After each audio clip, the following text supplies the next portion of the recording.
Pues qué gusto verlos otra vez y vamos a continuar con Florensky. Acuérdense que en la última ocasión nosotros estuvimos hablando acerca del culto y la cultura. Ya habíamos hecho un recorrido y nos vamos a concentrar ya en la página 530 a partir del primer párrafo, o bien nos quedamos ya en la 531. En la 531. Bueno, entonces, en síntesis, lo que nos había dicho Florensky es que el culto es básicamente la memoria de la iglesia, ¿no? Y esta memoria precisamente constituye el alma de la humanidad. Por ello, si lo vemos en la cita que viene, dice el propio Florensky: no hay alma humana capaz de escuchar esta palabra. Existe, sin embargo, el alma de la humanidad misma, lo humano mismo, la cual, infinitamente atenta a cada alma particular, es capaz de escuchar toda palabra humana, y no con repugnancia, no con menosprecio, sino gustosamente, porque en cada una de las palabras se revela su propia resonancia. Sí, un hombre es demasiado sordo para poder escuchar las palabras que me queman por dentro, pero lo humano puro es la iglesia, que no desdeña mis susurros más lastimosos. El culto da siempre más de lo que pedimos, e incluso más de lo que podemos esperar. Infinitamente más, y siempre hay suficiente para nosotros en ese tesoro de la humanidad. Entonces, aquí, digamos, con esto, ya Florensky finalmente resume esta postura diciendo que en efecto la iglesia es esta palabra que un hombre en particular es incapaz de pronunciar. La iglesia, como menciona Florensky, es lo que condensa la humanidad misma y permite que dentro de esta expresión humana también incluso la palabra más dolorosa, las aflicciones, los lamentos, también queden contenidas dentro de esta humanidad, lo que él llama el alma de la humanidad. Y entonces esta alma de la humanidad es justamente la que resume toda la obra fundamental del culto, que es la promoción de una nueva cultura, ¿no? Que es justamente lo que habíamos mencionado en la última ocasión. Ahora, a partir de aquí, nosotros ya nos vamos a ir al capítulo 9, que es la antinomia ascética, el misterio de la libertad espiritual. Ese, digamos, sería parte también como de nuestras referencias en esta ocasión. Y dice a partir del tercer párrafo, y esto es nada más como una breve síntesis, dice Florensky que la persona se encuentra en su condición terrena en la zona intermedia, en tensión entre el pecado y la integridad, que ya en su momento lo vimos nosotros. En pocas palabras, lo que no podemos olvidar es que la persona humana es tensión, o sea, es en este caso, ¿no?, el punto tenso, el elemento tenso entre, por un lado, el pecado, que estudiamos en su momento, o bien la integridad, que también estudiamos en su momento. Y ahora, lo importante, dice Florensky, es saber quién realiza la victoria del amor en la vida. Esa es justamente ahora, digamos, como la temática central. ¿Quién? Bueno, ya sabemos que es Jesucristo, pero lo importante es este quién, cómo es que se manifiesta, cómo es que se va expresando. Por ello, es importante reconocer dos cosas: cómo y quién realiza precisamente la victoria del amor en la vida, ¿no? Entonces, se trata que nuestra vida, en efecto, sea coronada por el amor. Y ya habíamos visto en un momento cómo este amor no se refiere únicamente a las condiciones naturalmente humanas del hombre, sino un amor que rebase precisamente nuestros propios límites. Por ello, en la 534, en el segundo párrafo, dice el texto: efectivamente, para superar el límite inferior del pecado y situarse en una tensión creativa hacia el límite superior, el hombre ha de encontrar el símbolo de su propia salvación, un anticipo visible de su propia plenitud personal, un infinito actual que concentre todos sus esfuerzos y justifique la dinámica de la búsqueda personal de realización y equilibrio con todas sus contradicciones. Este símbolo real será el rostro de Cristo, y la tendencia a la salvación se verterá en la búsqueda de la propia persona en su plenitud ideal. Entonces, aquí ya estos términos que hemos mencionado ya nos tienen que resultar familiares, porque ya los abordamos en su momento.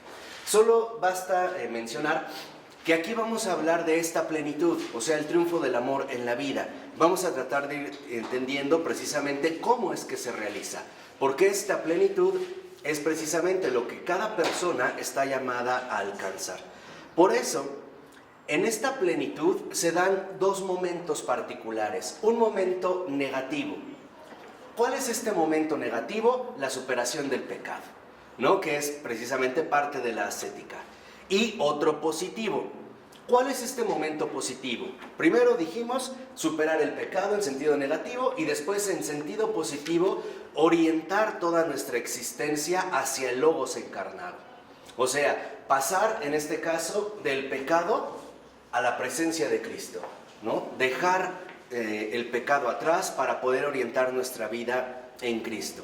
¿Y por qué? Porque dice también Florensky que en realidad solo en Cristo está la salvación, porque solo Él es el Logos, el sentido que vence al caos en el espíritu y también en la vida objetiva del cosmos. Entonces esto es, digamos, lo que ahorita nosotros vamos a ir indagando en esta tensión, son precisamente los caminos que nos conducen al encuentro con Cristo. Entonces, en un primer momento, nosotros vamos a subrayar los caminos del encuentro con Cristo.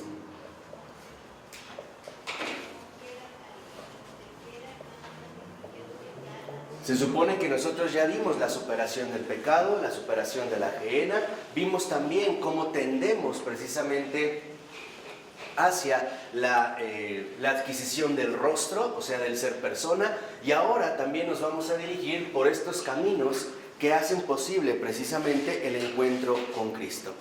Y lo primero es que Florensky va a tomar un símbolo muy concreto, y es que el primero de estos caminos es la luz. Y vale la pena mencionar esto porque al rato hablaremos de las tinieblas y la luz desde Adrien von Speyer. Pero aquí, en efecto, Florensky retoma como este primer camino del encuentro con Cristo es la luz. ¿Y qué es, digamos, la luz? Para Florensky, la luz, lo mismo que para los padres de la Iglesia y lo mismo que para el Nuevo Testamento, no es más que el símbolo y la presencia de la realidad. Esta es la luz. O sea, para Florensky, la luz es símbolo y presencia de la realidad.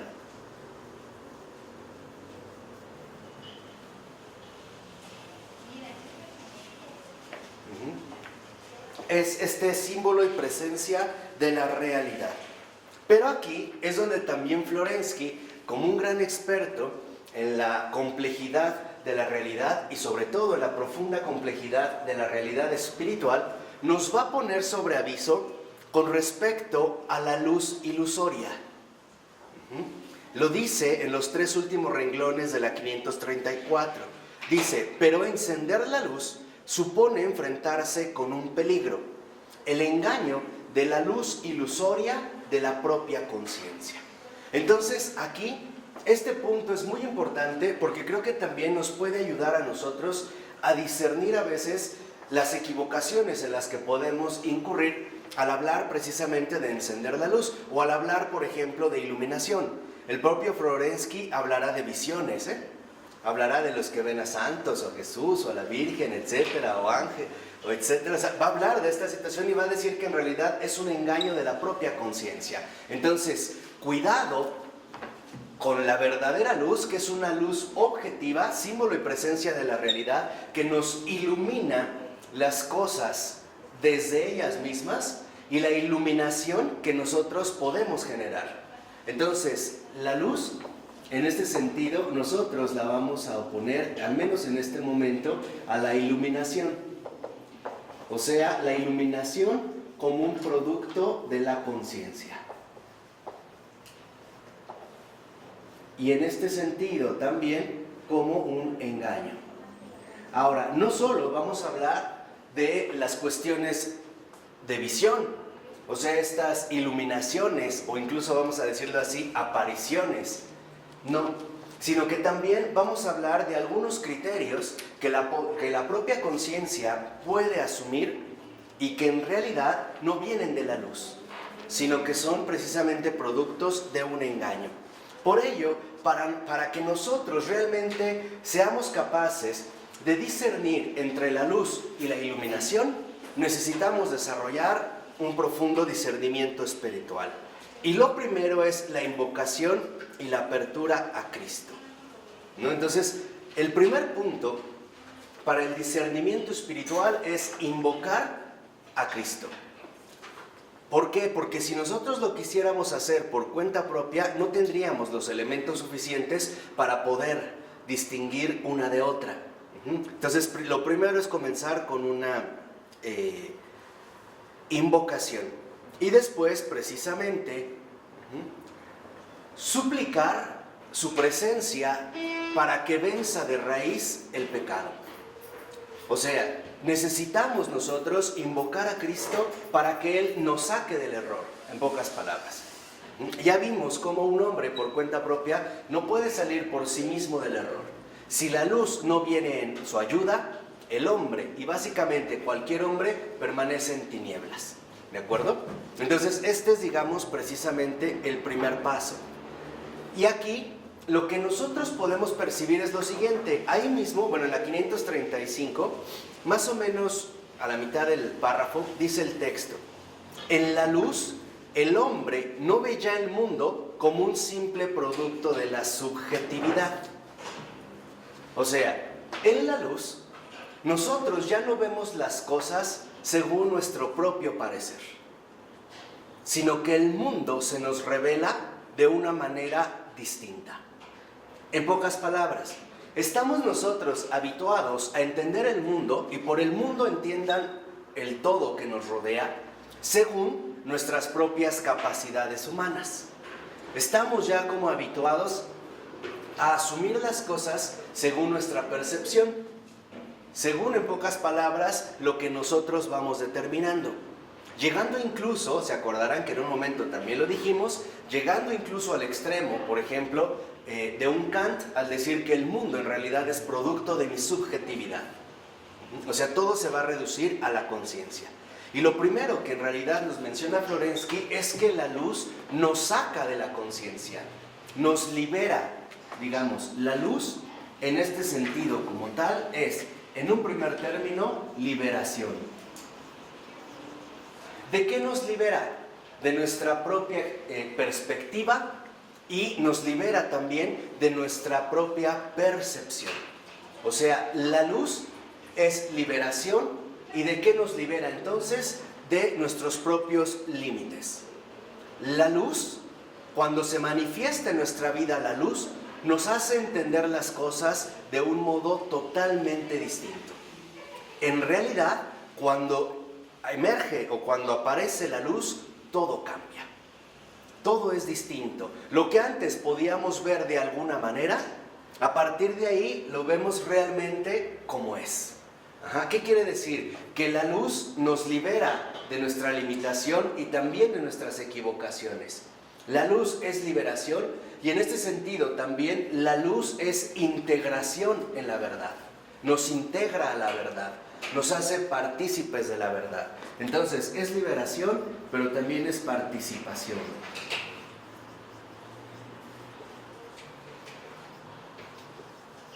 Acuérdense, por ejemplo, de San Pablo, ¿no? Después de que la luz le sale al encuentro, todo para él ha cambiado.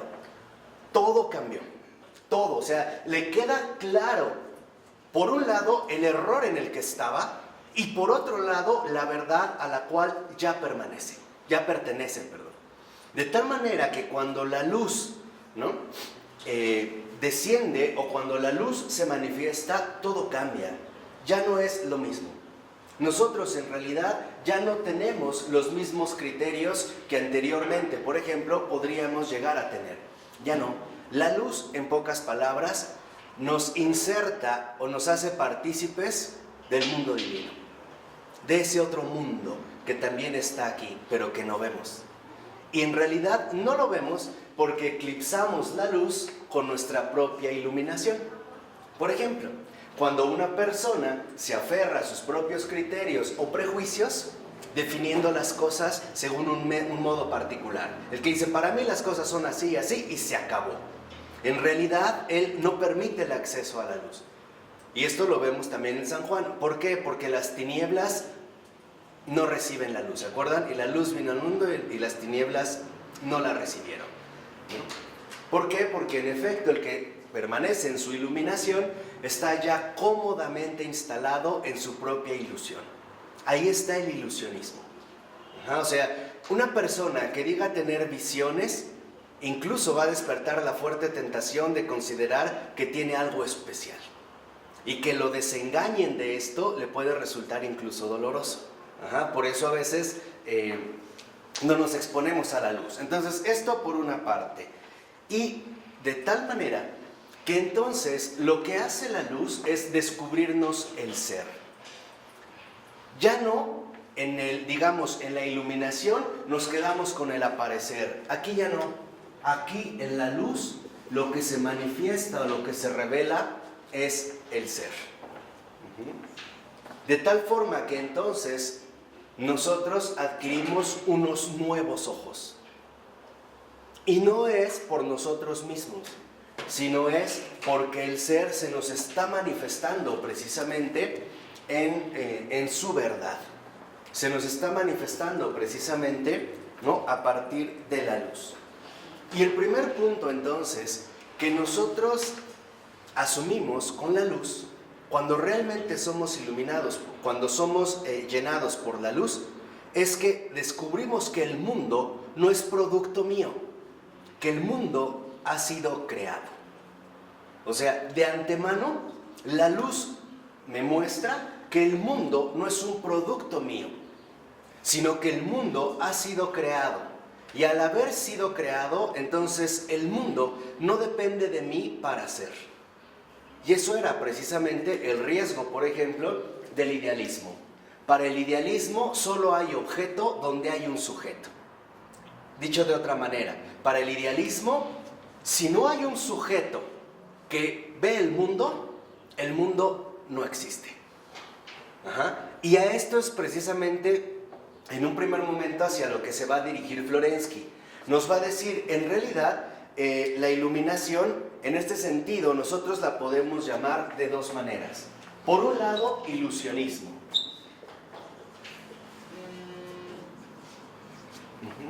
Parece que en efecto nosotros caemos en el engaño del ilusionismo. O sea, definimos las cosas no a partir de la luz, sino a partir de nosotros mismos. Y ahí es cuando ya de entrada quedaríamos nosotros precisamente atrapados en nuestras redes. Y por otro lado también Florensky le llama perspectivismo.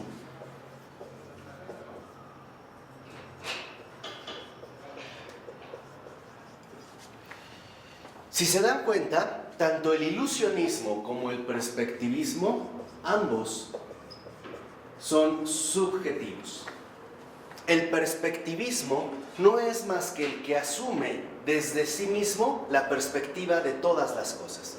Lo voy a poner de esta manera. El ilusionismo y el perspectivismo, al ser de índole subjetivo, colocan al hombre en el centro de todas las cosas. Él es el centro de todo. Las cosas son según su perspectiva. Las cosas son según su modo de abordarlas, de entenderlas, de describirlas. Entonces, aquí el hombre se vuelve el centro de todo. Por decirlo así, el mundo es por él, en base a la perspectiva que él va a asumir. Aquí no. Aquí el ser precisamente nos hace salir tanto del ilusionismo como del perspectivismo. O sea, la luz, en pocas palabras, nos libera de nuestra propia subjetividad. ¿Por qué? Porque el ser es siempre objetivo.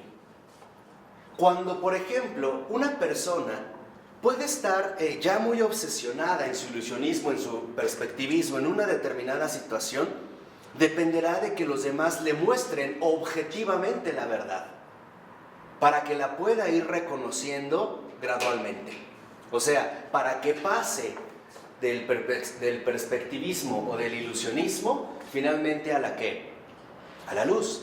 Por ejemplo, una cosa es que una persona o nosotros mismos podamos formarnos una cierta perspectiva, una cierta idea acerca de algún asunto en particular. Pero eso en realidad no agota las cosas. Porque yo puedo entender que de esta manera las asumo. Esta es mi perspectiva. Pero no obstante, puedo reconocer que a pesar de que esto para mí es adecuado, finalmente habría algo más grande que yo no alcanzo a contemplar. O sea, el hecho de estar dispuesto a enriquecerme de algo más y no encerrarme o no concentrarme en mí mismo.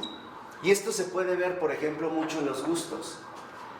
Una cosa es que si vamos a comer o, por ejemplo, escuchamos, no sé, un concierto, yo diga que a mí me gustó más tal platillo, pero eso no significa que ese platillo era el mejor.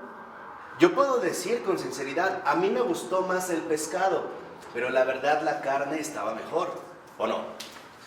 Yo puedo decir, a mí me gusta más Mozart, pero a lo mejor Rachmaninoff es mejor en esto. O sea, no tenemos por qué quedarnos encerrados. Entonces, el ser, literalmente, ¿no?, desborda, o más bien nos rescata de la subjetividad.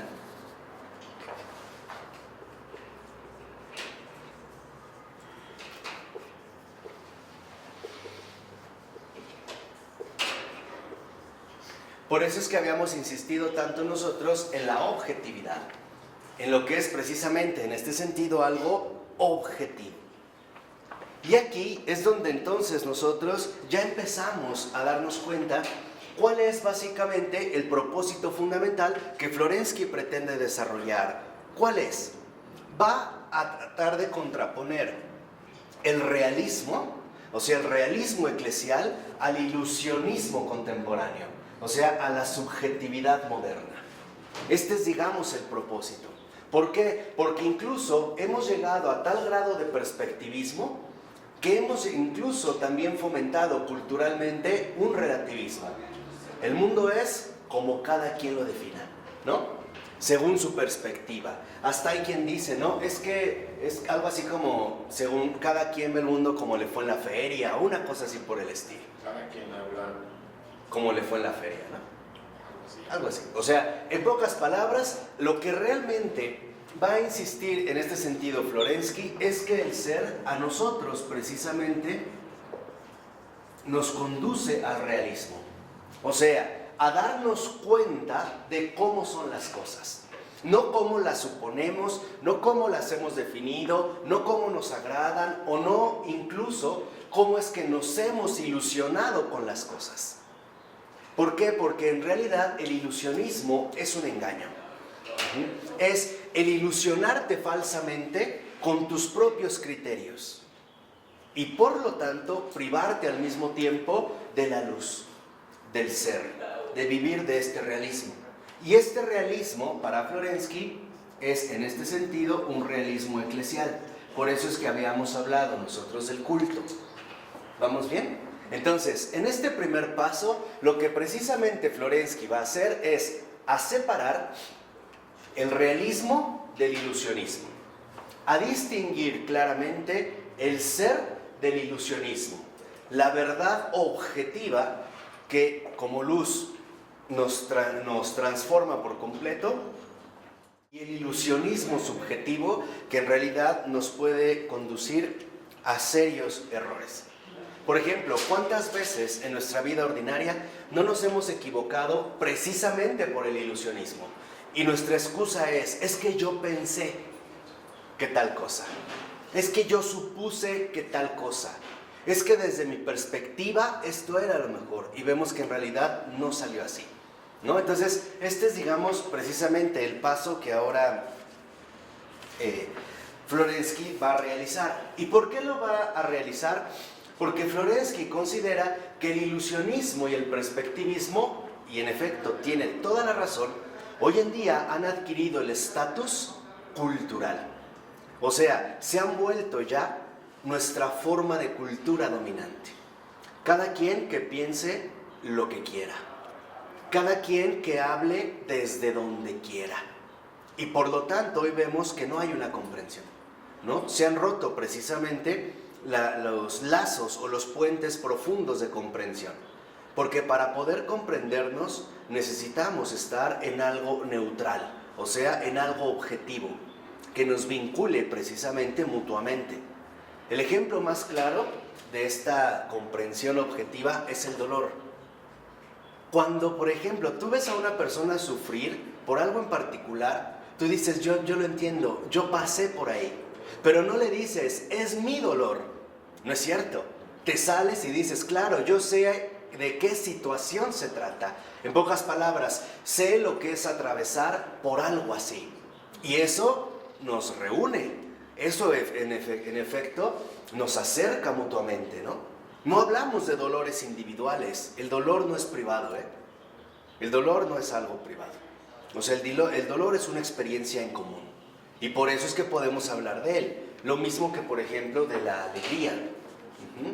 En general. O sea, lo que quiero que entiendan es que el dolor no es, incluso diría este filósofo Ludwig Wittgenstein, el dolor no es un lenguaje privado, ¿no? Incluso para hablar de dolor necesitamos siempre un contexto social. Necesitamos reglas de lenguaje que en efecto todos compartimos.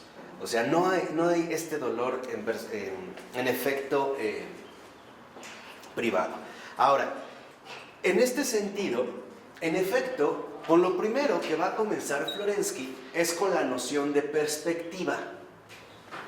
Lo primero que él, en efecto, va a estudiar es la noción de perspectiva. ¿Y por qué? Porque para Florensky, tanto el ilusionismo como el perspectivismo constituyen una concepción del mundo.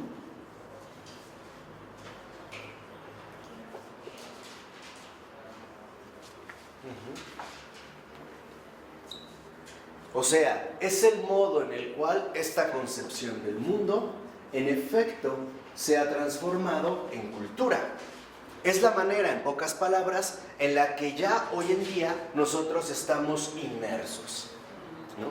Cualquier persona puede hablar de cualquier cosa, así sean tonterías, ¿no? Hoy, por ejemplo, lo vemos. Lo que tanto se luchó por la libertad de prensa, hoy se ha transformado en que cualquier idiota tiene derecho a expresarse y los demás a aguantarnos, ¿no? O sea, hoy en realidad este perspectivismo nos ha llevado a sostener que en pocas palabras cualquiera puede decir lo que se le dé la gana, ¿no? Entonces, por eso es que Florensky va a estar tan preocupado por el perspectivismo como concepción del mundo y por lo tanto también como cultura.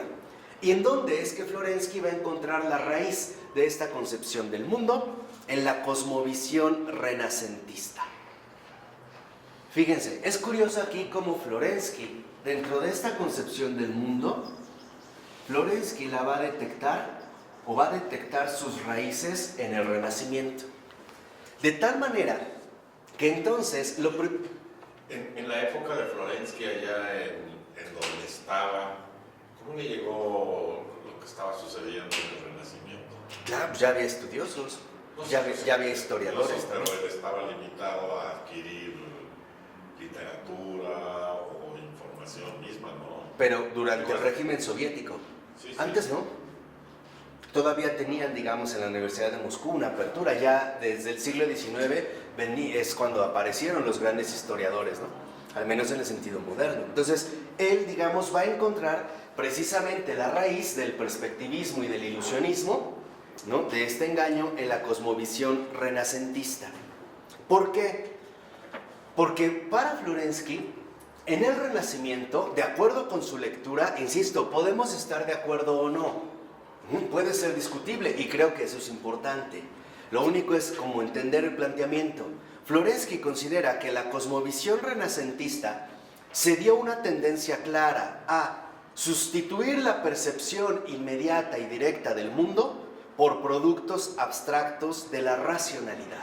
O sea, para Florensky, en el Renacimiento, pareciera que hubo una tendencia clara a dejar de lado el ser por una abstracción, o sea, por un producto subjetivo.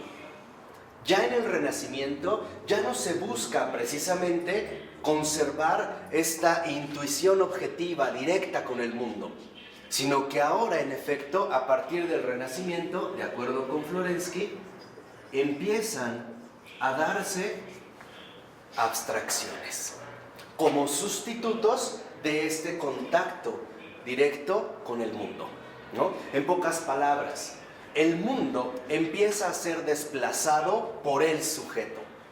en el Renacimiento, y en efecto hay indicios de esto, ya no se va a contemplar tanto la objetividad del mundo creado, sino que ahora pareciera que hay una cierta inversión. Y poco a poco lo que empieza a emerger más claramente es el papel central del sujeto en el mundo.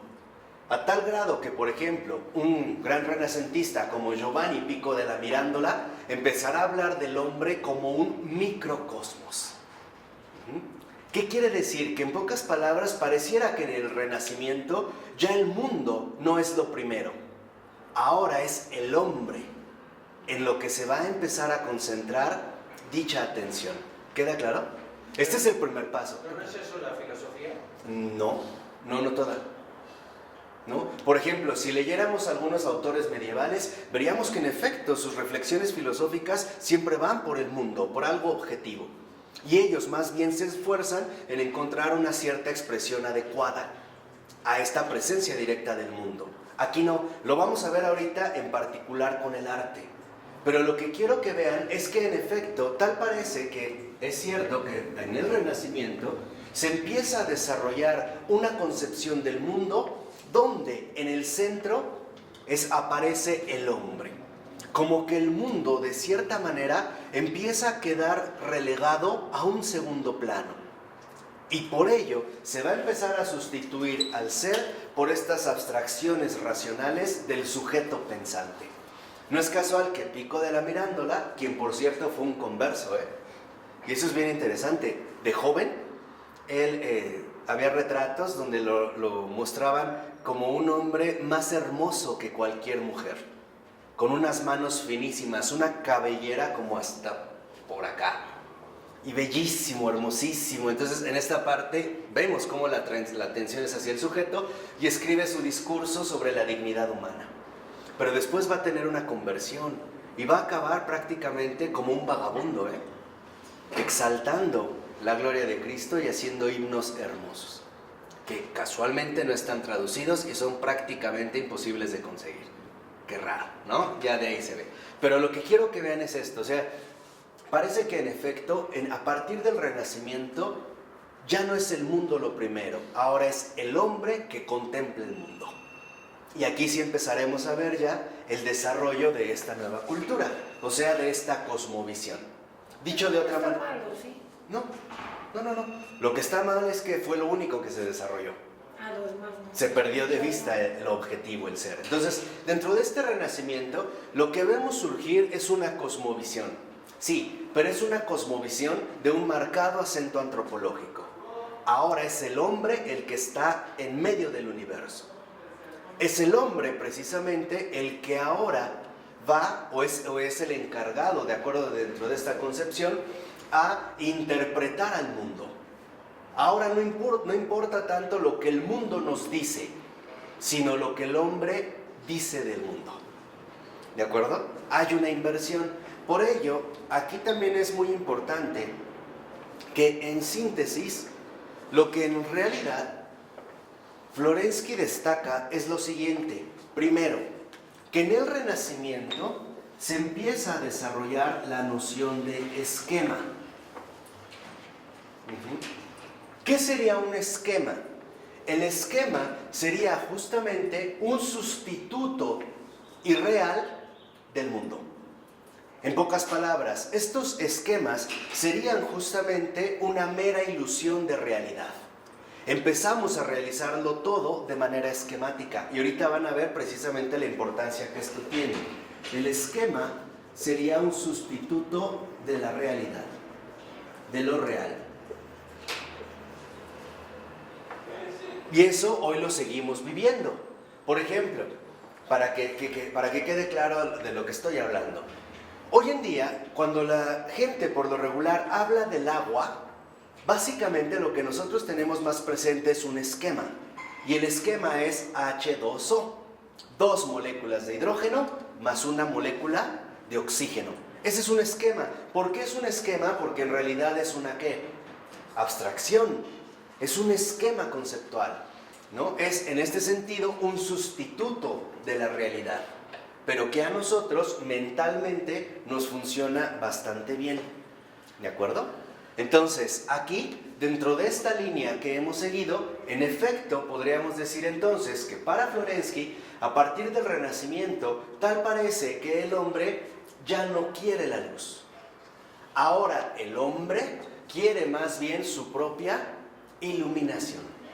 Y en lugar de ir por un camino simbólico, presencial de la realidad, empezará cada vez más a desarrollar una concepción del mundo que en último término no es más que un producto intelectual de su propio pensamiento.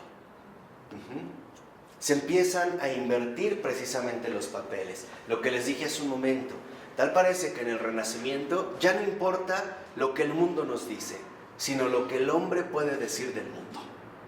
Ahora se ha asumido precisamente una inversión. Por ello, precisamente, si nos vamos a la 537, para aclarar más esto, Florensky nos va a decir que qué es lo que él precisamente entendía por ilusionismo y por realismo. Y para hacerlo, nos va a concentrar, o se va a concentrar de manera plena en la región del arte. Va a comenzar en este sentido precisamente por el arte. ¿Y por qué? Porque en efecto en el arte es donde para Florensky se empezaban a dar estas manifestaciones claras de ilusionismo. Y para hablar de este ilusionismo, Florensky precisamente va a considerar que al menos en el arte occidental, o la tendencia general del arte occidental, es la perspectiva. Ahorita vamos a tratar de entender a qué se está refiriendo precisamente con esta perspectiva. Yo aquí, vuelvo a insistir, estoy de acuerdo con él. ¿Por qué? Porque vemos incluso los resultados actuales. En el surgimiento del arte abstracto, lo que vemos es esta perspectiva de manera radical. El artista va a tratar de exponer precisamente sus perspectivas. Salvo en ciertos casos más complicados como Kandinsky, que me parece que es como un fundador del arte abstracto, que consideraría que en realidad la abstracción que se está realizando es de la realidad. Pero a ver, vamos a ir paso a paso y vamos a ver entonces cómo Florensky detecta, dijimos, esta raíz en el Renacimiento. Y ya vimos por qué, ¿de acuerdo? Ahora vamos a verlo, cómo él lo va a concretizar, en este caso en específico, precisamente a través del arte. Y para ello, Florensky va a considerar que nosotros podemos detectar el realismo, o distinguir más bien, el realismo del ilusionismo a partir de lo siguiente. Dice la 537 en el punto 1, en el segundo párrafo. Comienza Florensky distinguiendo las dos facultades que han dado origen a los distintos tipos de arte, la vista y el oído. Entonces, en uno coloca la vista, en otro coloca el oído. Y vamos a ver ahorita precisamente la relevancia que esto tiene. ¿Por qué? Porque para Florensky el arte que en efecto se ha concentrado en la vista dio como resultado el surgimiento del ámbito pictórico, o sea, de la pintura, de lo visual. ¿Estamos de acuerdo? Esto sí. En cambio, el oído, en realidad, va a decir Florensky que no dio como resultado lo pictórico, sino lo lingüístico, o sea, el arte de la palabra. Y ahorita veremos precisamente a qué se refiere con esto. En el caso precisamente aquí emerge la palabra. Ahora, en último término, para Florensky, ya sea la vista, ya sea el oído, representan actitudes. Actitudes que el ser humano, y en particular el artista, asume en su relación con el mundo. Este sería precisamente el segundo paso. Y en último término, Florensky va a considerar que si el arte se va por el ámbito de la vista, terminará en el ilusionismo. Pero si el arte se mantiene en el ámbito de la palabra y por lo tanto en el ámbito del oído, entonces nos va a transferir al realismo. Vamos a tratar de ir entendiendo por qué. O sea, yo nada más estoy aquí como dando las coordenadas generales. Aquí estaría el ilusionismo. Y aquí, del oído, aparecería el realismo. ¿Por qué? Fíjense, vamos a ver precisamente lo que Florensky nos va precisamente a mencionar al respecto. Y lo dice a partir de la 538. Dice en esta cita, a partir del cuarto renglón, dice Florensky: si no comprendemos que todo acto de cultura es realidad, es decir, que proporciona a nuestra conciencia realidad, no estaremos en disposición de reconocerle unos valores interiores y una verdadera humanidad. Entonces, para empezar, Florensky reconoce que si nosotros no le damos a la realidad un valor objetivo, entonces no nos va a aportar absolutamente nada. Y más bien vamos a suponer que nosotros somos los que le damos valor justamente a este mundo. Y dice, y ahí es cuando lo define por primera vez, dice ahí mismo a continuación: el ilusionismo es una actividad que no cuenta con la realidad, que niega esencialmente los valores humanos. El hombre singular se encierra aquí en lo subjetivo y corta de este modo todo vínculo con la humanidad y con ello con la naturaleza humana. O sea, para Florensky el ilusionismo no cuenta con la realidad.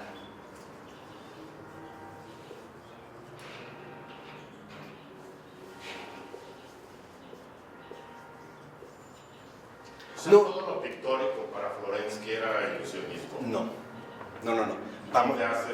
Vamos a verlo ahorita adelante. O sea, a grandes rasgos, lo primero que él define es que el ilusionismo no cuenta con la realidad.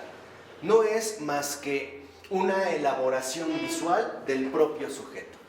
Esto lo vamos a ver ahorita que precisamente él hable de la perspectiva. Y vamos a ver cómo en efecto su crítica se dirige básicamente a la cultura visual que en Occidente ha predominado. Y es verdad.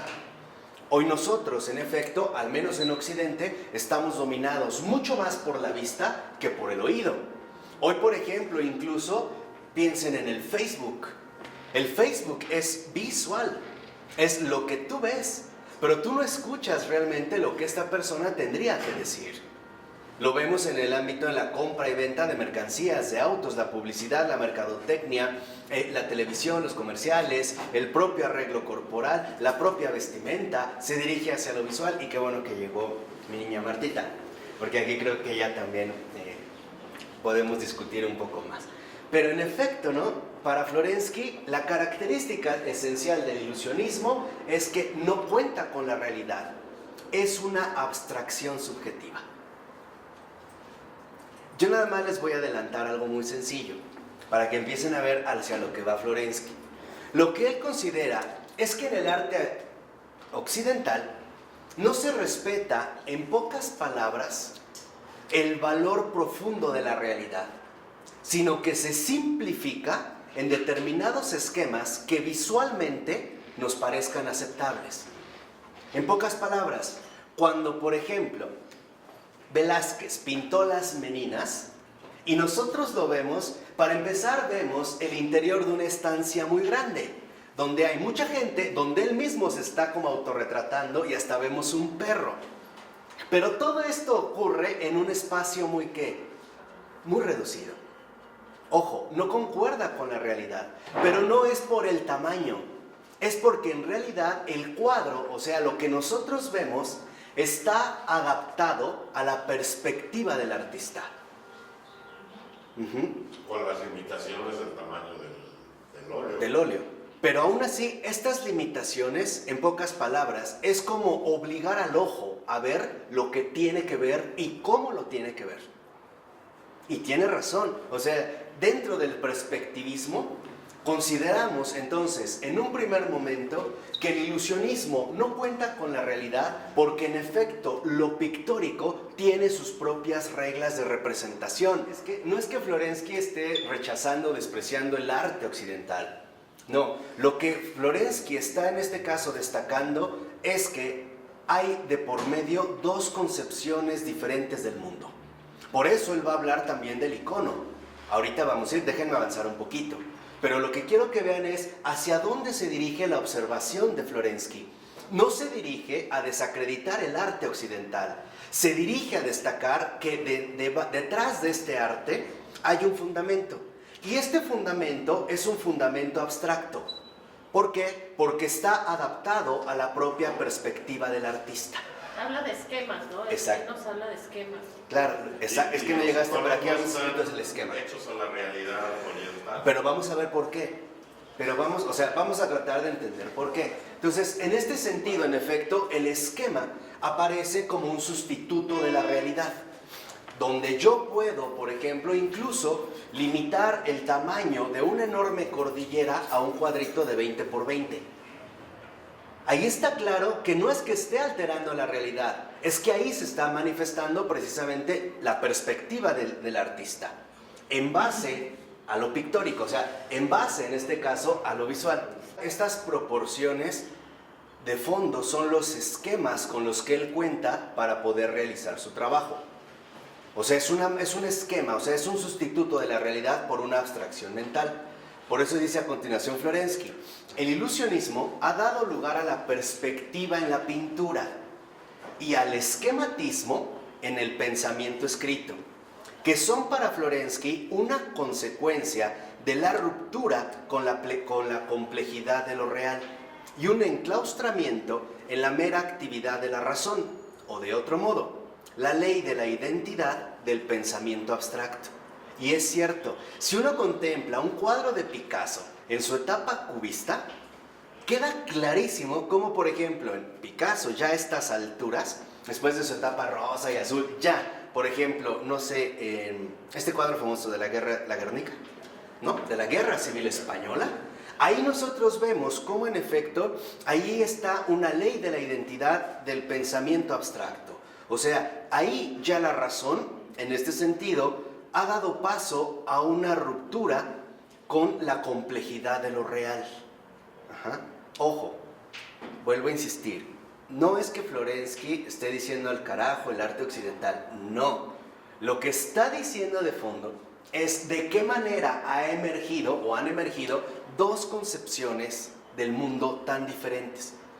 Y no crean que solo es un aspecto que Florensky defiende.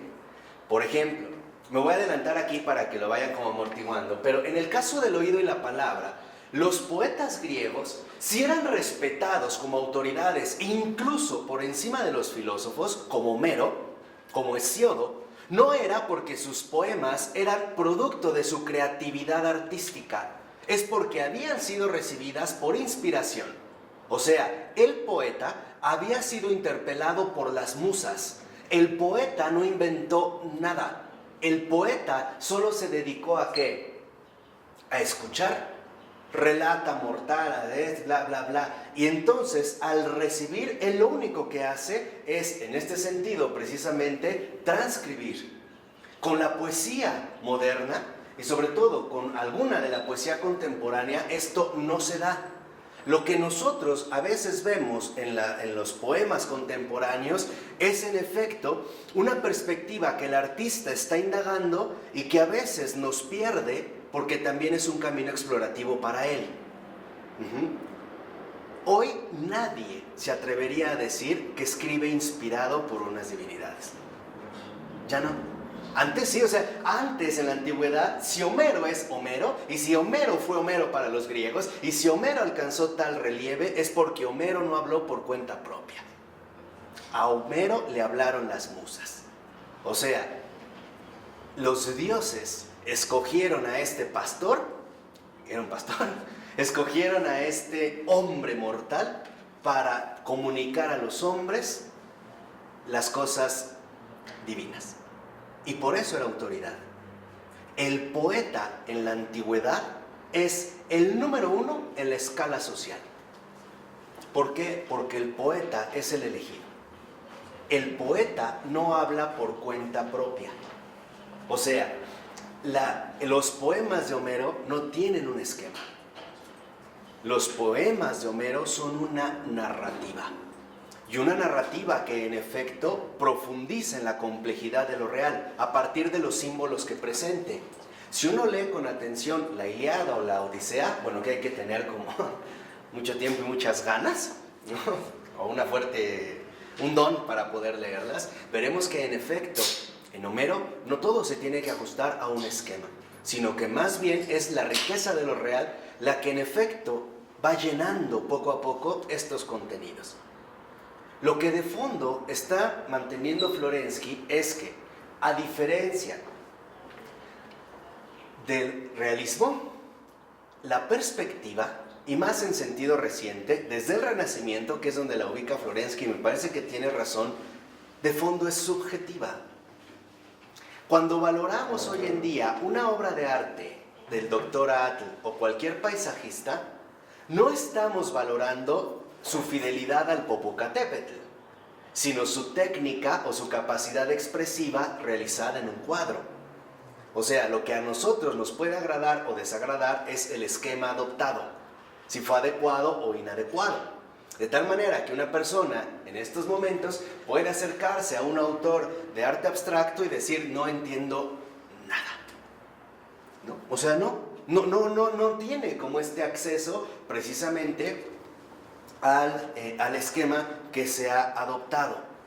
Y de fondo, y aquí es lo que le preocupa a Florensky, y lo dice en el siguiente párrafo, dice, por lo que respecta a la perspectiva, y esto es de lo que estamos comentando en este momento, por lo que respecta a la perspectiva en cuanto a actitud que refleja una tendencia espiritual, es que supone una absolutización del propio punto de vista.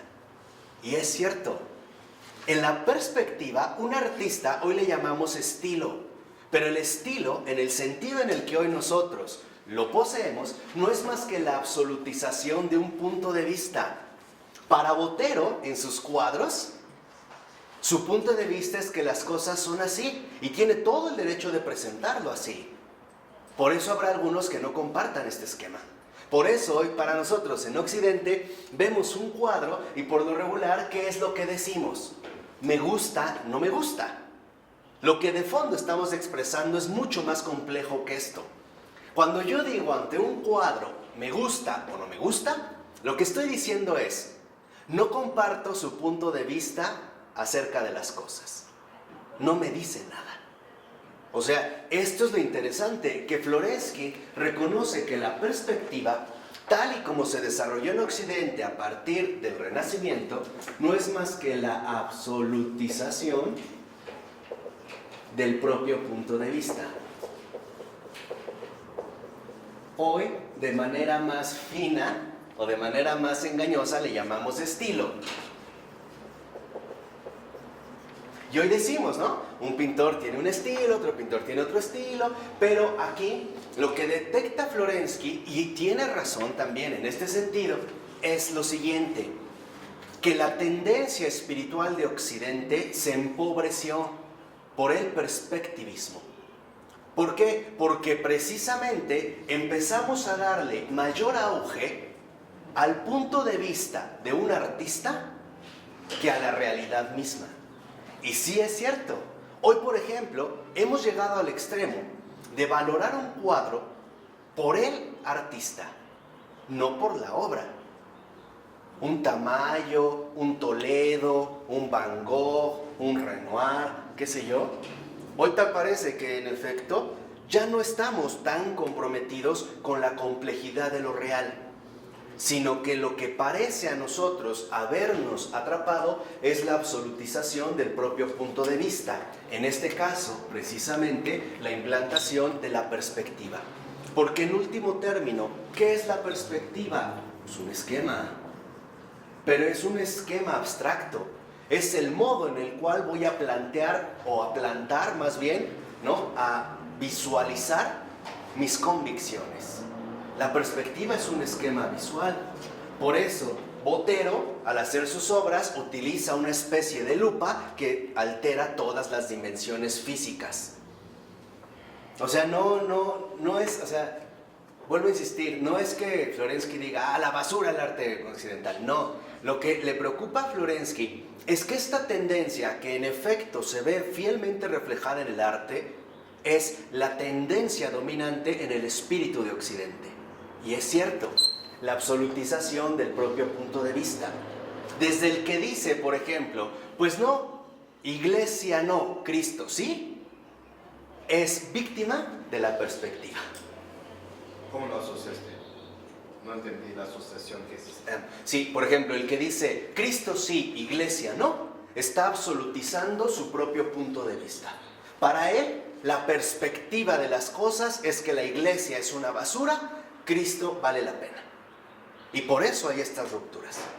Por eso es que hoy nosotros vemos cómo en efecto, al menos en nuestra situación contemporánea, parece ser que lo que hay en realidad es una enorme batalla de egos. Cada perspectiva quiere combatir con otra perspectiva. Esto fue algo que, por ejemplo, dicho sea de paso, esto que ya ahora entiendo por qué estaba leyendo todos estos libros, pero esto es algo que, por ejemplo, Novalis y los románticos rompieron. Novalis, a pesar de que fue un pensador alemán del siglo XIX, protestante, de ascendencia protestante, terminó católico. Porque para Novalis lo importante era salir de la perspectiva kantiana. O sea, romper con el esquema, en este caso intelectual de Kant, y promover que en realidad la filosofía no es algo subjetivo, sino algo colectivo. Y entonces Novalis, junto con Schlegel, van a empezar a desarrollar lo que ellos llamaban la Sinnphilosophie, el filosofar en común. De tal manera que si yo planteaba una determinada idea, lo iba a hacer a la manera de fragmento, una intuición germinal. Y después, a lo mejor, Ana Laura iba a complementar esta idea, no en el camino en el que yo lo emprendí, sino probablemente mostrándonos una objeción. Y esto finalmente, ¿con qué iba a romper? Con la perspectiva unitaria, dándonos precisamente la idea de un conjunto más amplio, que era la búsqueda de los románticos, la nostalgia de lo absoluto, ¿no? Que le queda como muy bien a Novalis. Aquí no. Aquí, en pocas palabras, tal parece que en la perspectiva, este esquema visual comienza más bien, ¿no?, espiritualmente, poniendo al descubierto la individualidad. Y es cierto, hoy es muy fácil que una persona se aferre a sus propias perspectivas con respecto al mundo, a Dios y a los hombres, a que se case con sus propias ideas y a que se quede encerrado en su propio ilusionismo. Hoy es muy difícil, sobre todo entre nosotros, que la gente acepte que hay algo diferente a lo que ella misma piensa. No le agrada. No le agrada. Y aquí precisamente empezamos a ver de fondo lo que está de por medio, la individualidad. ¿Por qué? Porque la espiritualidad no es individualidad. Aquí es cuando vienen los grandes trastornos. Si para Lutero la Biblia es una lectura que depende de la interpretación de cada quien, entonces el primer resultado que tuvo fue un montón de sectas. Y no es casual. ¿Por qué? Porque cada secta va a tomar a la Biblia, pero lo importante no es la Biblia, es la interpretación que hacen de la Biblia, ¿o no? Por ello no es casual que a partir de Lutero, en efecto, sea un padre de muchas sectas, y todos lo van a tener de raíz a él. Después también con Calvino. ¿Pero por qué? Porque en realidad la individualidad rompe con la unidad de lo real. Que ahora lo disfrazan llamándolo respeto. Ah, claro. Hoy lo disfrazamos llamándole respeto, tolerancia, apertura, pero no es verdad. Es un engaño. ¿Por qué? Porque la individualidad rompe con la totalidad de lo real. Eso es increíble. Claro. Y esto, en efecto, yo les decía, Florensky lo detectó incluso también dentro del arte. Por ejemplo, podríamos mencionar de estos primeros pintores todavía herederos del Renacimiento, a Giotto. Si ustedes ven los cuadros de Giotto, son como las primeras tentativas por crear, en efecto, una perspectiva visualmente aceptable. Los cuadros de Giotto, no quiero sonar irrespetuoso, pero se ven, entiendan lo que quiero decir, se ven mal hechos. Su perspectiva todavía no alcanza el dominio, ¿no?, del espacio visual. De repente vemos, pareciera que la escalera va a un lado y él va caminando en otro, ¿no? Pensemos, por ejemplo, les mencionaba ahorita nada más los cuadros del Giotto. Pero para Florensky, lo que en realidad le interesa es que lo que podemos ver en el arte no es más que la desviación espiritual del hombre contemporáneo. O sea, el auge de la individualidad y por lo tanto la ruptura con la comunión humana. Por eso les decía, la individualidad rompe con la totalidad de todo lo real. Y es cierto, ¿por qué? Porque se va a limitar a una sola perspectiva, a un solo punto de vista. ¿Qué es la individualidad? Un punto de vista. Eso es nada más. No es precisamente, perdón, es que me río porque estoy recordando todas mis lecturas de esta semana. No es precisamente lo que Pascal le criticaba a Montaigne. ¿Sí se pronuncia así? ¿Montaigne? ¿Montaigne? ¿Montaigne? Bueno, no es lo que le criticaba a Montaigne el hecho de haber reducido la naturaleza humana únicamente a su aspecto bajo, decaído y por lo tanto escéptico. No es precisamente también lo que Pascal le va a criticar precisamente a los epicúreos, en general las escuelas helenísticas, el hecho de que solo hablen del hombre virtuoso y se olviden a su vez del hombre débil. No por eso para Pascal la realidad humana es compleja y en este sentido simbólica, grandeza y miseria.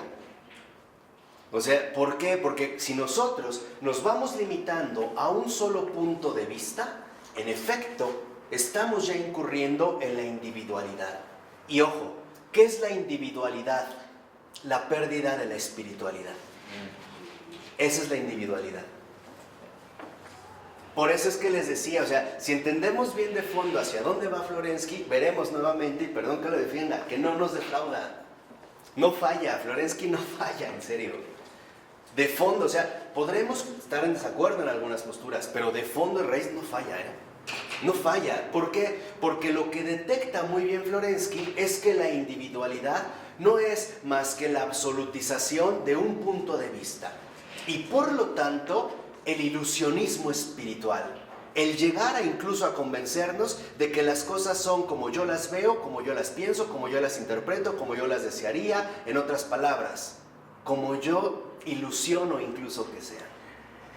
Bueno, es que hablas de imperios y los imperios que caen de alguna manera tratan de rescatar eso que ya no tienen, por eso es que muchos movimientos de poetas y así, o sea, era como que trataban de recuperar eso, Claro. Pero en vez de centrarse en lo verdaderamente importante, en la espiritualidad, tratan de buscarlo en algo vacío. Claro.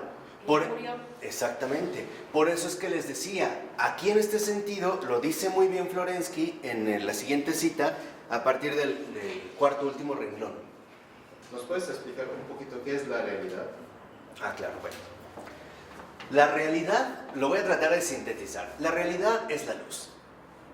La realidad es precisamente lo que nos libera de la individualidad, lo que nos hace salir de nuestro propio punto de vista, lo que nos hace abandonar nuestra perspectiva limitada para poder ahora sí entrar a formar parte del realismo auténtico del ser. La realidad no es más que la manifestación de la verdad. Realidad y luz es idéntico. Esa es la realidad. La realidad no es más que la manifestación de la verdad. Por ello les decía otro filósofo católico como Michel Henry, va a escribir la fenomenología de la manifestación. Y esto es lo que también están viendo. ¿Por qué? Porque en efecto, lo que quiero que comprendan es que Florensky no se está colocando aquí como un crítico de arte. No. Florensky se está colocando aquí como alguien muy preocupado por el espíritu humano. El espíritu humano que ha desviado hacia el engaño del ilusionismo, o sea, hacia la absolutización del propio punto de vista, o sea, hacia la absolutización de la individualidad. ¿Y qué es lo que trae consigo la individualidad? La ruptura de la comunidad. Acuérdense, en el infierno se clama siempre, 3 no es 3, solo soy yo. Esta es la tendencia nefasta espiritual de estos tiempos. Estos son los signos de los tiempos. Porque este es el fruto profundo de Florensky, o sea, este es el fondo de Florensky. Lo que Florensky les decía es que no se coloca como un crítico de arte, no, se coloca como un crítico del espíritu. ¿En qué sentido? Que en efecto Florensky se da cuenta de que el haber asumido la perspectiva como lo único real, en realidad nos condujo a la individualidad, o sea, a la absolutización de un punto de vista. ¿Y esto qué es precisamente lo que trajo consigo? Pues la ruptura tajante de la comunión humana. Incluso en ámbitos, por ejemplo, más allá de lo artístico, comencemos por un ámbito tan claro como el ámbito familiar. La individualidad es justamente lo que destruye las familias. Cuando el papá ve por sí mismo, cuando quiere sentirse orgulloso de su hijo, o cuando se concentra en lo que quiere ver, que su hijo termine una carrera, reciba el título, aviente el birrete, ¿no? Su toga. Entonces, en realidad lo que vemos es que esta perspectiva no necesariamente nos lleva a la verdad. Y es más, y hay que decirlo seriamente, en la Iglesia Católica, hoy en día, el más sutil y peligroso enemigo que se tiene es la individualidad. Es la comunión, la comunidad forzada, que se reúnen, pero que en realidad cada quien conserva su propia individualidad. Y esto es justamente lo que atenta contra la verdad. Porque puede haber, y no lo dudo, muchas comunidades religiosas que se sientan a comer juntas, pero están divididas, están separadas. ¿Y qué quiere decir eso? Que el maligno ha ganado ahí. El maligno ha ingresado y ha precisamente, ¿no?, envenenado ese cuerpo del Señor. ¿Por qué? Porque en pocas palabras, la individualidad atenta contra la unidad. En la individualidad solo hay un yo. Y esa es la exclamación, esa es la agonía espiritual de la Iglesia Católica de hoy en día. Nosotros también vamos a una celebración litúrgica, nos reunimos muchos, pero no estamos juntos. No solamente nos reunimos, pero no estamos en unidad. Solo hay unión, pero no unidad. Hay matrimonios que viven en unión, pero no en unidad. Hay amigos que se juntan en unión, pero no en unidad. Padres e hijos en unión, pero no en unidad. Cristianos que dicen amar a Jesús y están en unión con Jesús, no en unidad con Jesús. Hay católicos que dicen estar en unión con la iglesia, mienten, son mentirosos, porque no están en unidad con su espíritu, están contra su espíritu.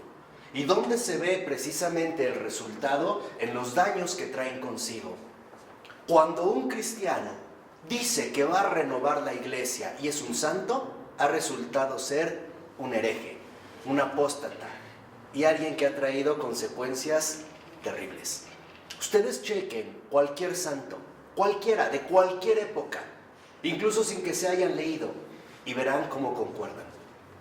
Pueden hacer matices, pero en el fondo están compartiendo precisamente un mismo espíritu. Y esto es precisamente hacia lo que se dirige Florensky. En pocas palabras, ¿qué es lo que está denunciando Florensky al hablar de la perspectiva? La anulación de la comunidad.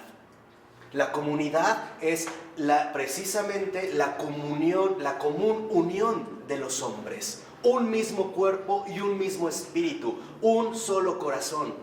O lo voy a poner ya de manera más tajante y para que oigan bien. La individualidad es anticristiana. La individualidad va contra Cristo. No viene del Espíritu de Cristo. Acuérdense, por eso Florensky nos enseñó tanto que la verdadera dinámica de la existencia cristiana es primero Él, después tú, al último yo. Aquí es al revés. Primero yo, después tú, a ver si me entiendes, y al último Dios, que probablemente ni existe, ¿no? Se ve precisamente una inversión profunda. Y esta fue, digamos, la denuncia que en su momento los lectores de Florensky no alcanzaron a comprender. pero nosotros ya. Por eso les decía, en una ocasión decía Florensky, yo creo que me adelanté como 50 años. Saquen las cuentas. Saquen cuentas. Vean, o sea, lo que quiero que entiendan es que lo que está aquí de por medio no es una mera disputa artística. No, lo que está de por medio es la salvación de las almas. Eso es lo que está de por medio. ¿Por qué? Porque cuando no se tiene un verdadero espíritu en común, entonces la individualidad ha ganado la batalla. Y cada quien va a jalar por su lado. Y lo peor, ni siquiera lo va a hacer abiertamente, lo va a hacer secretamente, en el interior podrido de su corazón. ¿Y dónde se van a ver los resultados? En la comunidad de la cual participan. Veremos serpientes mordiendo los corazones. Veremos demonios burlándose de esas comunidades, pisoteándoles y escupiéndoles a la cara. Y ellos seguirán en la ilusión, en el engaño, en el ilusionismo, de que creen que por llevar un hábito religioso se entra al paraíso con disfraz. No, por ser muy piadoso. Mentira. El hábito no es un disfraz para entrar al paraíso. Al contrario. Ahí van a ver que por más que se quisieran arrancar el hábito, ya no podrán. Pero bueno, ya mejor me detengo, si no, es la base de la vida cristiana. Menos yo, más él. San Juan Bautista lo dijo a su manera. Cuando vio a Jesús, dijo, es necesario que él crezca y que yo venga a menos. Nosotros podríamos decir, es necesario que él crezca totalmente en mí y que yo venga a menos, hasta casi desaparecer. O sea, lo mínimo de mí, lo máximo de él. ¿Por qué? Porque en efecto, tal parece que no alcanzamos todavía a percibir las nefastas consecuencias que se desprenden del hecho de asumir la perspectiva como un esquema definitivo. Se los voy a recordar. Símbolo es lo que reúne el todo. Ese es un símbolo. Diabolon, de donde viene diablo, es lo que divide. Y lo diabólico, entiéndelo, es dividir y absolutizar solo una parte. Eso es lo diabólico en este sentido. O sea, eso es lo diabólico de la individualidad. La individualidad, lo que tiene de diabólico es la afirmación de decir, solo yo. Es esto, o sea, estamos hablando, iniciamos al comienzo afirmando que íbamos a hacer un discernimiento espiritual. Lo estamos realizando. Por eso es lo que les decía, o sea, lo diabólico espiritualmente de la individualidad es que absolutiza solo una parte, solo yo. Y esa no es la verdad. ¿Por qué? Porque es dividir y quedarme solo con algo. Quedarme en efecto solo con un solo aspecto. Al rato lo veremos con Adrián von Speyer, pero esto me parece que también es el riesgo en el que incurrió, más bien el error en el que incurrió Calvino. Quedarse tanto con el pecado y la culpa y hablar de la predestinación, que en efecto es perder de vista la misericordia y el amor de Dios para quedarse con el peso insoportable de la culpa. Esa es la tentación diabólica. Espiritualmente, la tentación diabólica es que absolutiza solo un aspecto de las cosas y nos quiere evadir o nos quiere perturbar perdiendo de vista la unidad mayor de la realidad. En pocas palabras, en este sentido espiritual, la individualidad es una terrible tentación para el alma humana. ¿Por qué? Porque lo desconecta del ser, lo saca de la verdad y lo encierra en sí mismo, como el diablo. Solo yo. Acuérdense cuando el Señor decía, ¿cómo prevalecerá el infierno si está dividido contra sí mismo? Y eso es lo que vemos, o sea, cuando Florensky está hablando de la perspectiva, no lo está haciendo desde un punto de vista artístico, como si fuera un crítico de arte. No es esto lo que Florensky está analizando. Lo que en realidad está analizando es la implicación espiritual, precisamente de la perspectiva. En este caso, la repercusión espiritual de la individualidad. O sea, la individualidad va contra la verdad, porque la verdad es una, no son muchas. Acuérdense cuando Florensky nos dijo que el pecado estalla en 1000 pedazos y cada pedazo a su vez se vuelve a despedazar en otros 1000. Son fragmentos y fragmentos infinitamente divididos. Entonces, para terminar este discernimiento, ¿qué es lo que provoca la individualidad? La división. La división entre unos y otros. De tal manera que la perspectiva asumida quede como si fuera lo único real. Como si no hubiera efectivamente nada más allá. Por eso lo dice en los últimos 4 renglones. Florensky, 538. El punto de vista en la perspectiva es el intento de la conciencia individual de desprenderse de la realidad, incluso de su propia realidad. Por eso dice en la 539, en el segundo renglón, todo el sentido de este punto de vista perspectivista, de este locus standi, consiste en la exclusividad, en la singularidad. Un punto de vista en la perspectiva es un puro sinsentido, porque en el momento en que se declara a un punto exclusivo en el tiempo y en el espacio como el único punto de vista, se le sustrae esta significación a todos los otros puntos de vista. O sea, la perspectiva, en ese sentido de esquema, que lo estamos vinculando o haciendo este discernimiento, precisamente en su auge a partir del arte, no es más que excluir todo lo demás. Eso es justamente lo que conlleva el solo yo. Por eso para Florensky era tan importante que se ahondara profundamente en esta cuestión precisamente de la perspectiva. Por eso para Florensky queda claro que en último término un punto de vista tiene ante todo un carácter negativo. ¿Por qué? Porque nos desvincula de todo lo demás que hay. Miren, para que se den cuenta de lo que estoy hablando y para que vean cómo en efecto los signos del espíritu son claros, un autor tan extraordinario como Hans Urs von Balthasar es un hombre con una cultura de verdad sobrenatural, tal cual, prácticamente ha leído todo y de todo, y bien. O sea, no solo lo leyó, o sea, lo leyó bien.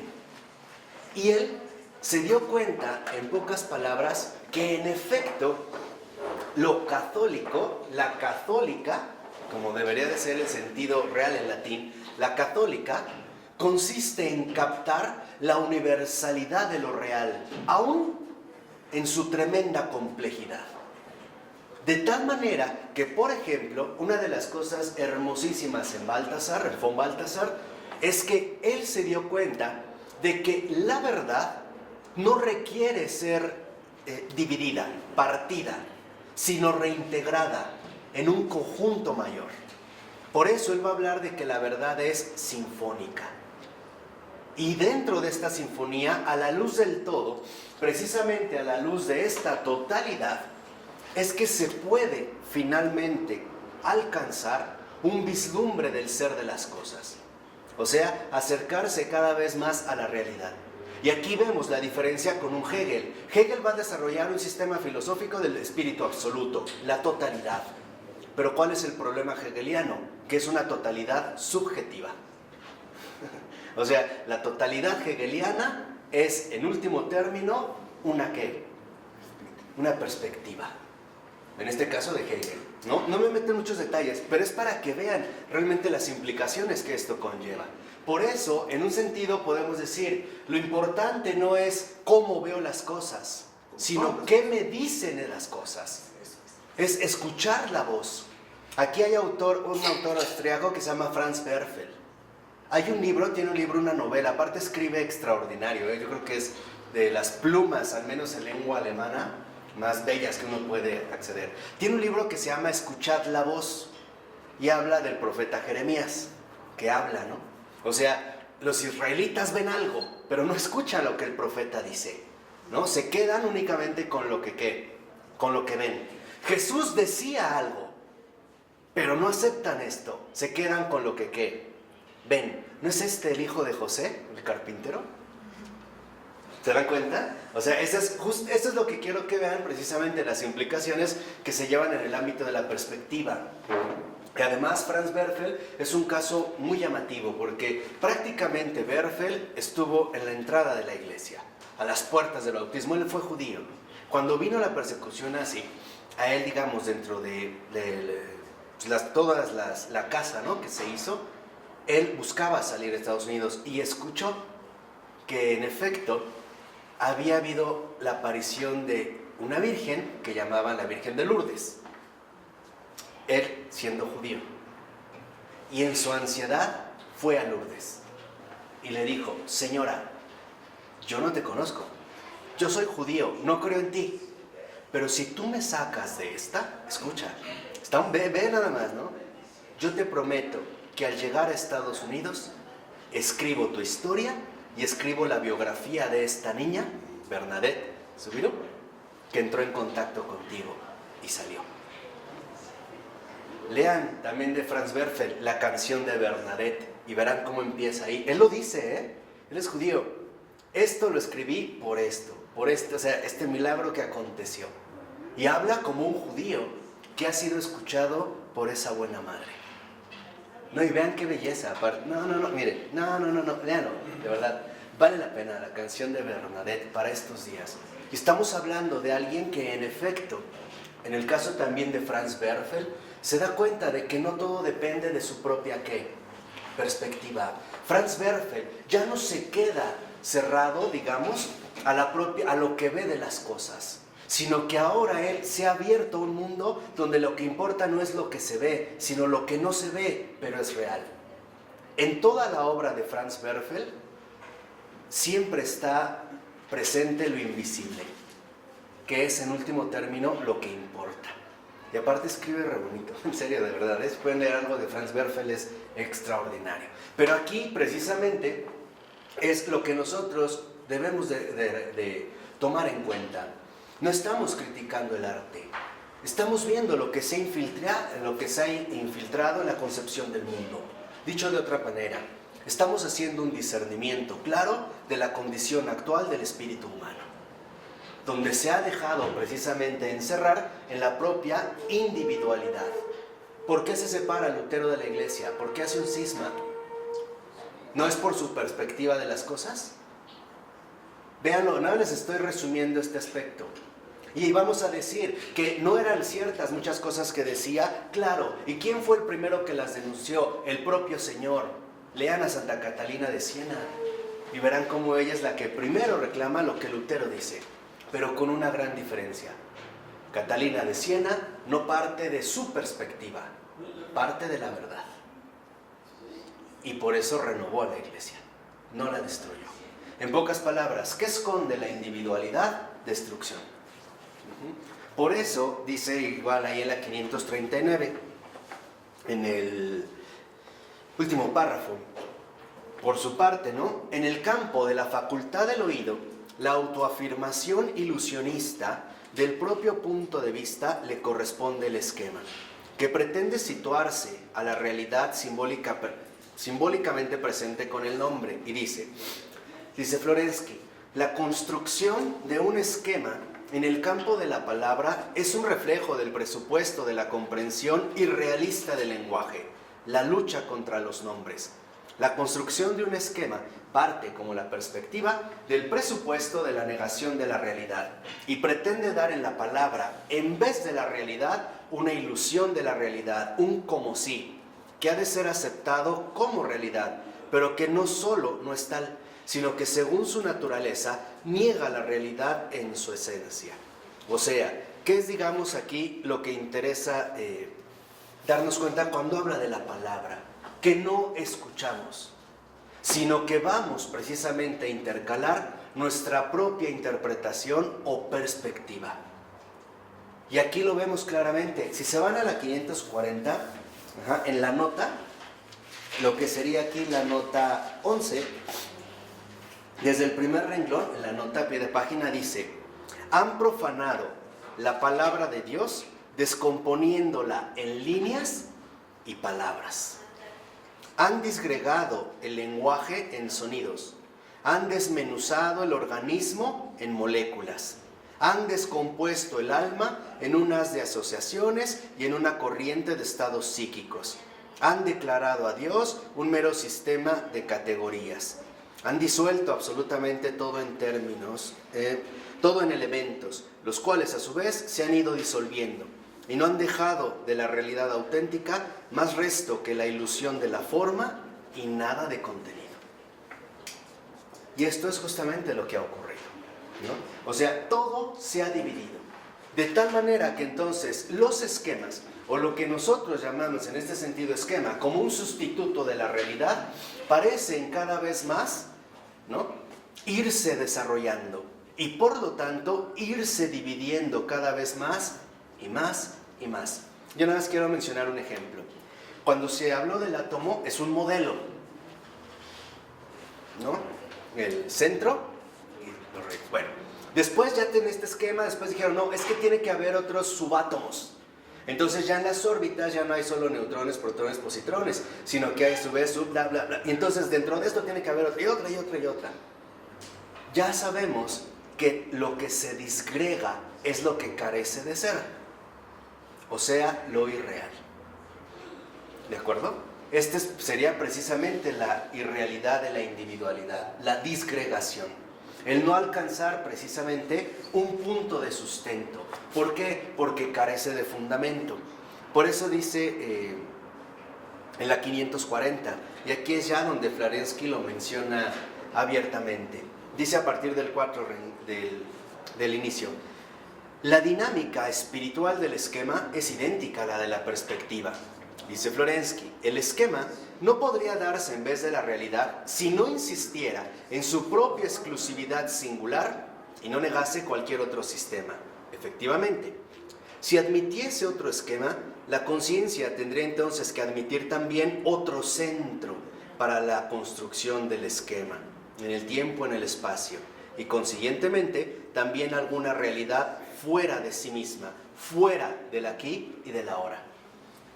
Dicho en otras palabras, el que realmente quiera superar la perspectiva, la individualidad, debe de reconocer que en el centro no está el yo, que hay otra cosa, que es el ser. Quien también en este sentido se percató muy bien de ello en un primer momento fue Husserl. ¿Quién? Husserl. Cuando Husserl desarrolla la fenomenología, al menos en sus investigaciones lógicas, 1 y 2 de 1900, ya estoy como muy erudito, ¿no?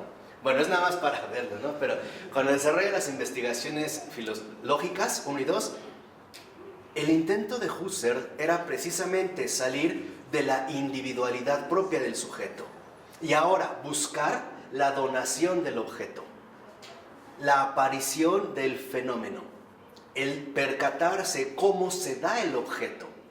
De tal forma que entonces, en este sentido, precisamente Husserl busca superar el yo a través del fenómeno. No va a comenzar por el yo, va a comenzar por el objeto. Y también podríamos hablar de una especie de ascética fenomenológica. ¿Cuál es la ascética fenomenológica? O de Husserl, la epogé. Poner entre paréntesis todos nuestros prejuicios, conceptos concebidos, y lo único que diría Husserl es: vamos a poner atención. Y lo interesante en Husserl es que no se trata tanto de qué vemos, sino de qué escuchamos. ¿Qué nos está diciendo la realidad de sí misma? ¿Cómo se está dando? Este es el gran Husserl. Yo no sé por qué después regresó a Descartes, pero bueno, ¿no? Aquí, esto es lo que quiero que comprendan, o sea, que en efecto, para poder superar la perspectiva, tenemos que reconocer que el centro no somos nosotros, que las cosas no se reducen a mi propio punto de vista, que las cosas no son como las veo, como las imagino, como me gustarían, que las cosas son infinitamente más grandes de lo que yo puedo llegar a concebir, incluso también de lo que yo pudiera empezar o llegar a desear. Por eso va a decir Florensky que la única manera en la que tenemos para salir de la individualidad es a través de la recuperación del realismo. ¿Por qué? Porque en el realismo las cosas se manifiestan igual para todos. En el realismo nosotros logramos precisamente comulgar en la verdad del ser. Ahí no hay desacuerdos. Puede haber discrepancias en algunos detalles, pero cuando estamos literalmente en el realismo, reconocemos que un sol es un sol y no un punto luminoso que quema mis pupilas. No. Ahí la cosa está clara. Por eso dice en los dos últimos renglones Florensky del siguiente párrafo: la realidad es concedida solo a la vida, a la relación viviente con el ser concreto.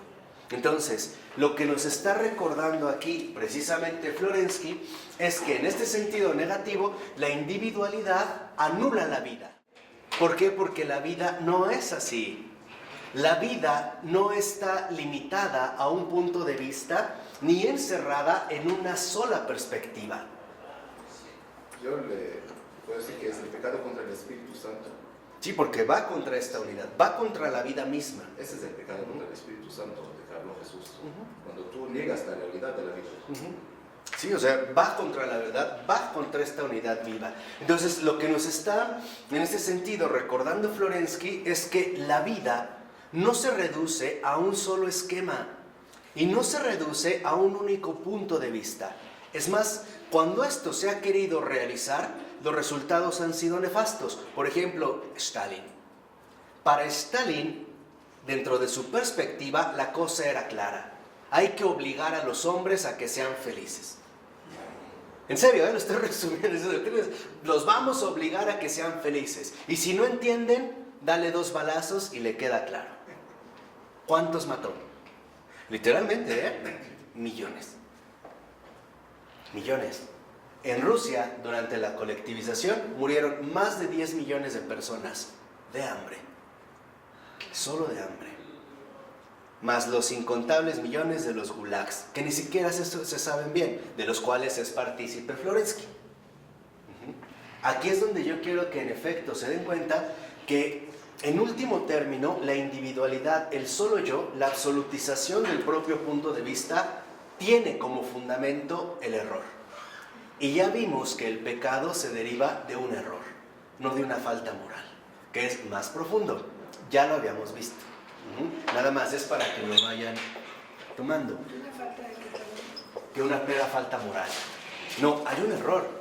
¿Qué quiere decir? Que en efecto la absolutización del propio punto de vista tiene como base un error.